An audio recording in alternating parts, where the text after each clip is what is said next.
Hi, we're here at Emarsys Revolution in London, and I'm so excited to have Chris Pearce here today, CEO of TMW Unlimited.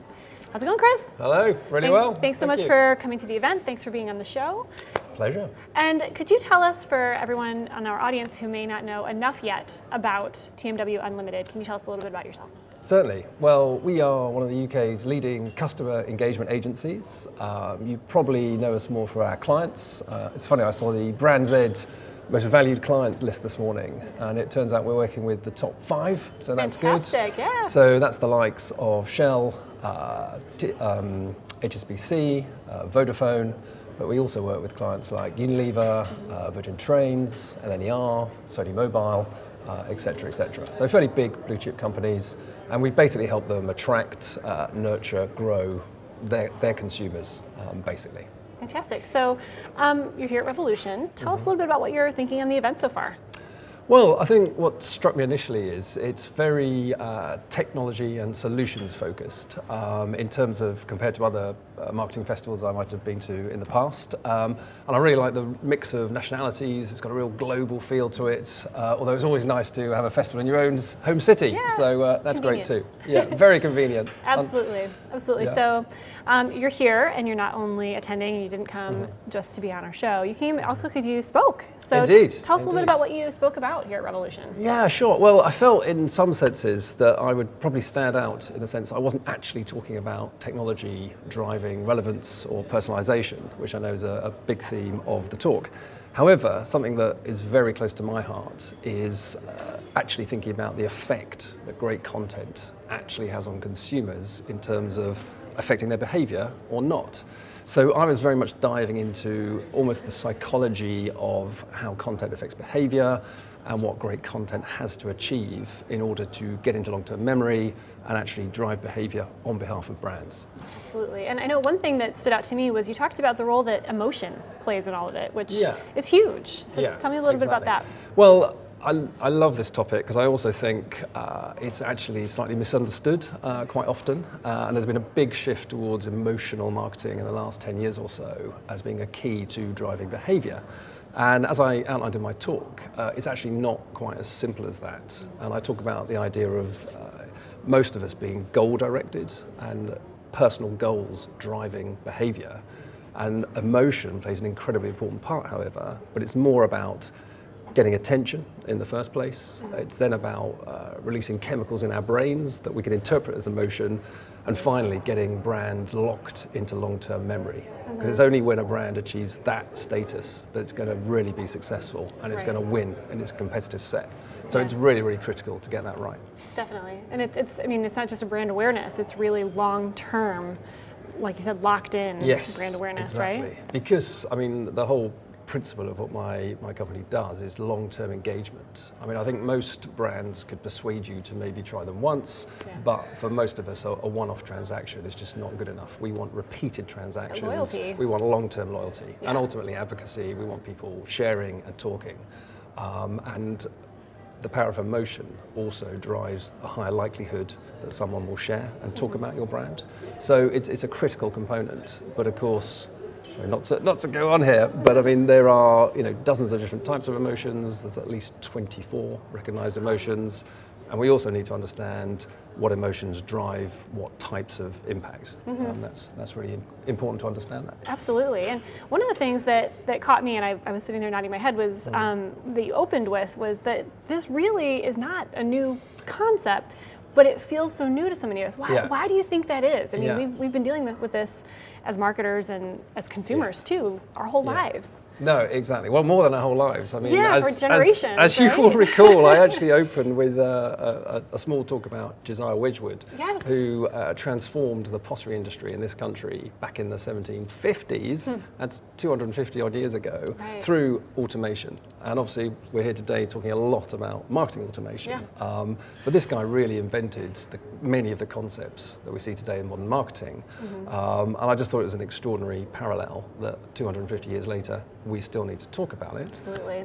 But I think the fundamental reason why we still need to talk about it is I think there's still this gulf of misunderstanding, as I've called it, between marketeers and executives on one side and actually consumers on the other.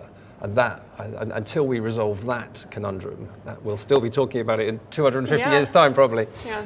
So that's why I got into it. And there's a lot of studies that have shown that we still have a tendency to misunderstand what consumers want from branded experiences, from brands generally.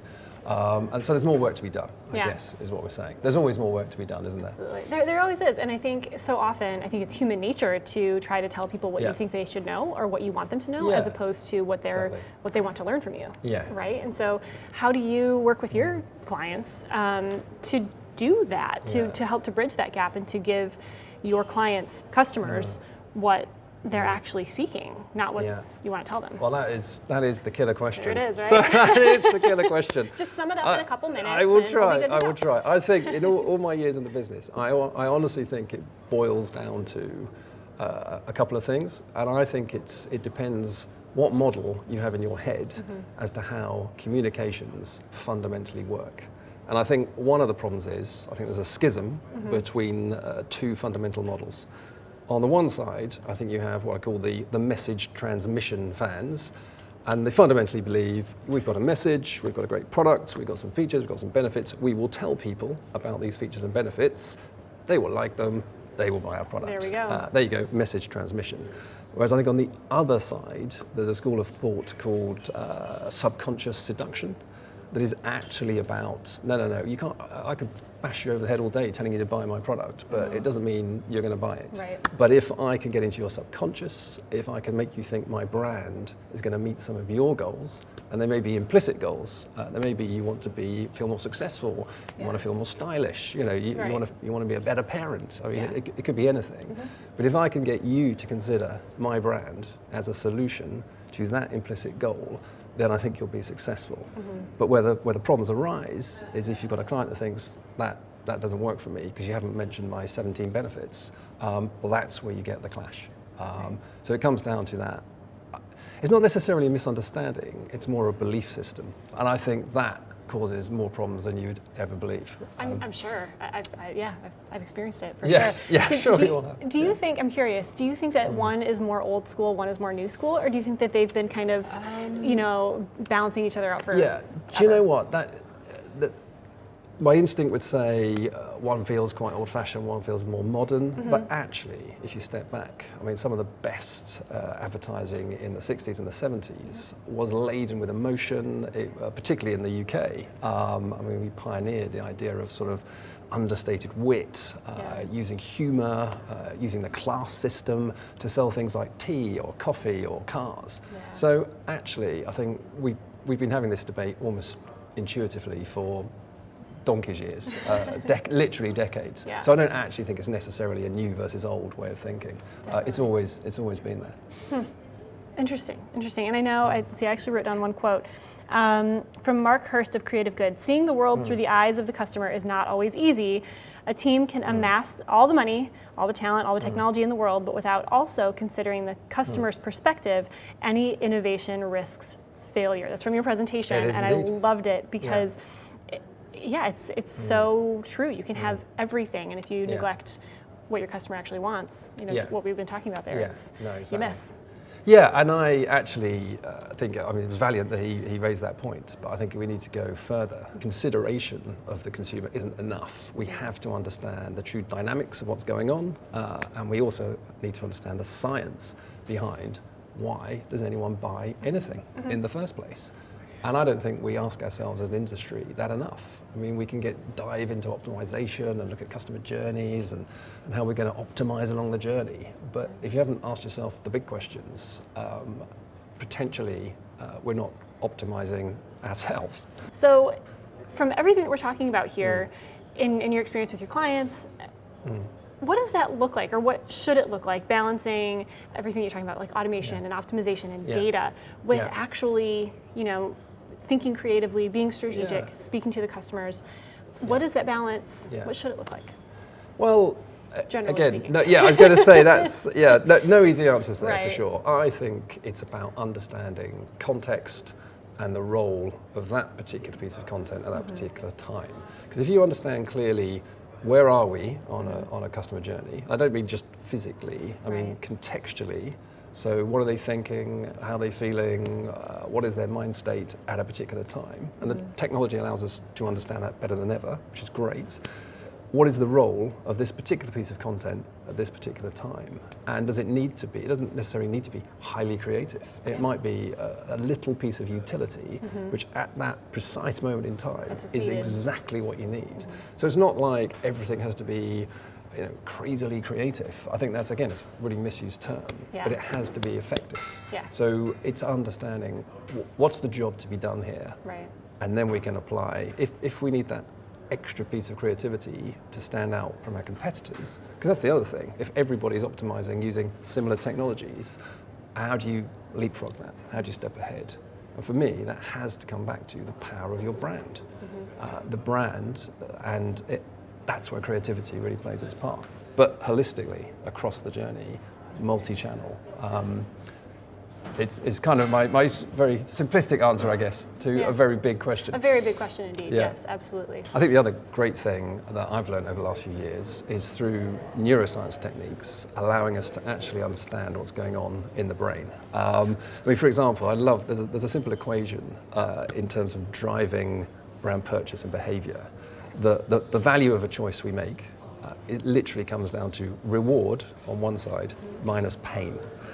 That's in neurological terms, because obviously, the brain doesn't have a brand button. Right. The thing which astounded me was doing some testing with consumers. You might stick a beautiful picture up of, say, a delicious, chocolate brand, and the reward receptors in the brain light up. When you put a price point on that image, the pain receptors in the brain light up. They're the same receptors that light up if you cut yourself. Wow. So literally pricing creates physical pain response in the brain. I mean, that's astonishing, right? Yes, So managing that balance between the reward, the anticipated reward, versus the likely pain is something that, that doesn't get talked about in many of the meetings I'm in. Well, unless I'm there and raise it, of course. But just thinking about how the brain receives content, how the brain receives anything, how we perceive the world, really important. It's so interesting, and when it's explained to you, it's like, we've been talking a lot at Revolution, we're consumers first and marketers second, so it resonates with us as consumers. It's like, yes, of course, the reward and the pain, like that makes perfect sense. But until that idea is presented to you, you don't really think about it in your sort of day to day. Exactly. So I think that's just an interesting concept to think about. I think it is too, and I think anytime you're, as a marketer, you are at the point where you're coming up with a campaign, or you're working on your brand, or you're coming up with a strategy, it's important to remember that there's two factors that will come into play with any decision that my audience is going to be making here, and how can you help them weigh those decisions kind of in your favor. Right? Yeah, absolutely. Well, interesting. So in every show, we always talk to our guests about the future of marketing. So from your unique vantage point, working with so many of the recognizable brands that you do, absolutely. What is something that you see headed our way, good, bad, or otherwise, that you think you're either excited about or maybe concerned about, that you think our audience should know about? I guess, there's been an awful lot talked about, obviously, the future direction of AI. And some very high-profile people have come out and said it's going to be more scary than nuclear weapons, et cetera, et cetera. No names, no pack drill. I don't think it's going to be anywhere near as scary as that. But the bit about the acceleration of marketing technology, decisioning, that does slightly concern me is I think a lot of marketeers are getting, quite rightly, very caught up in that. But some almost to the point of obsessing about the technology, which I think then falls into the critical trap of really forgetting about considering the customer. I mean, look, it's not a new argument, but I've seen it firsthand very, very recently across many clients that if we're not talking about the tech, we're somehow not doing our job properly. But we're kind of forgetting, well, yes, that's great, but what effect is that actually having on anyone? Is it going to change behavior in our favor? Because if it isn't, it's lovely, but it makes no difference to my bottom line or my long-term loyalty, my long-term advocacy. And that's what we're here to do. We're here to drive growth on behalf of our clients' brands. And if the tech's getting in the way of doing that, it's not doing its job. So, that's a very generalized thing, but I just think that the pace of change is so fast now. We don't have time to consider these things. That's another thing that concerns me, actually. I think the lack of resources, the speed is good regardless. almost. I see it everywhere. People are very, very stretched. Yeah.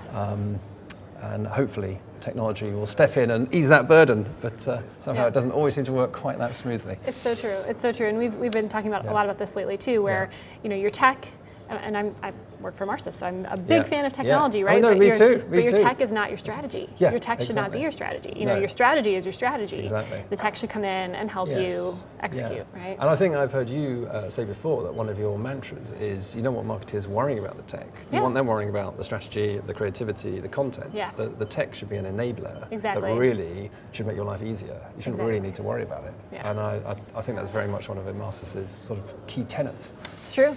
It's true. So I wholeheartedly agree with that. Fantastic. So before we let you go, on the show we always do a quick rapid fire. So you feel like you're up for it? Yeah, it's not as painful as it sounds. Right, oh God, okay. The reward versus the pain. Right, yes, my pain receptors are flashing. Okay, so first, Yeah. if you had to describe what you do, because I'm going to make you right now, marketing in one word, what would it be? Accelerating. I like it. How about something that you wish marketers knew, but you're pretty sure they don't? Importance of long-term memory. And lastly, what is some content you have consumed recently, a book, podcast, newsletter, blog, that you like that you think our audience would benefit from? Well, Phil Barden's Decoded is still a fantastic book about the science behind why people buy. I'd recommend it to any marketeer, actually. I like it. And there's another blog, actually, that I follow by Rosie and Farish Jacob.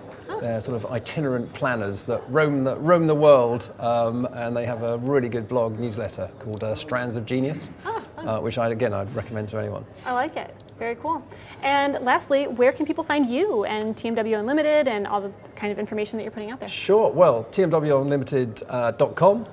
Easy enough. Obviously, check out the website. We have a really insightful blog, latest news, a whole ton of case studies for some of the brands I've mentioned. So do come and have a look. Sounds great. Well, thank you so much, Chris. No, pleasure. It's been great having you on the show. Absolutely. Been great having you here at Revolution. Thank you so and much. Thanks for being here.